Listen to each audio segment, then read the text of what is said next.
So let's look at the control surface of the VI series console. In this case it's a VI4. These faders here and these faders here control the input channels that are coming into the console, and they're arranged in 3 banks. So bank A is covering my inputs 1 to 24, bank B controls inputs 25 to 48, and bank C controls faders 49 to 72. Now on the VI6 you have 96 inputs, and they're controlled in much the same way, except the VI6 control surface has an additional 8 faders. So let's have a look now at how we control the output buses, of which on both consoles there are 32. In the output fader bay area there are 8 faders, and these can control up to 32 mixed buses. When bank A is selected, we get outputs 1 to 8. When bank B is selected, we get outputs 9 to 16. Bank C handles outputs 17 to 24, and bank D outputs 25 to 32. And these can be configured to operate in different ways. So at the moment, bank A is configured as a row of auxiliaries, and that's why the fader glow element here is glowing yellow. If I press bank B, we'll see that the fader glow element has now turned to green. So these buses have been configured as subgroups.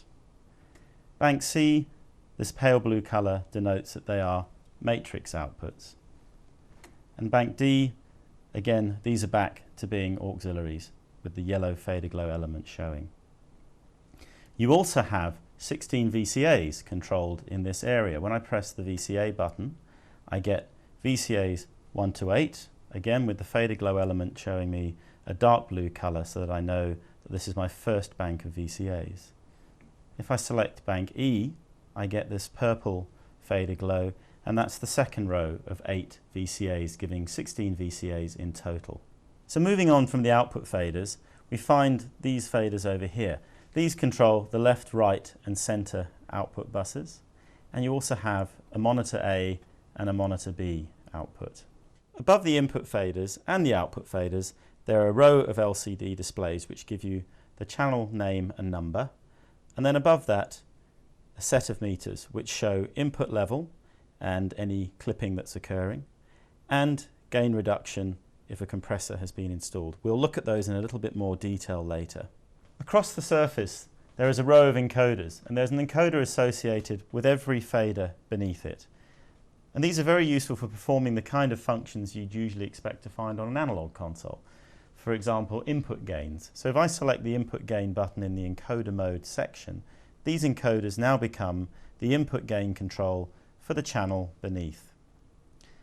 At the same time, I could also select pan, and these become the same as analog style pans for every channel beneath it across the entire console. This is a very useful feature for just getting you started, connecting up your inputs, select input gain, work across the console and select and set your gains.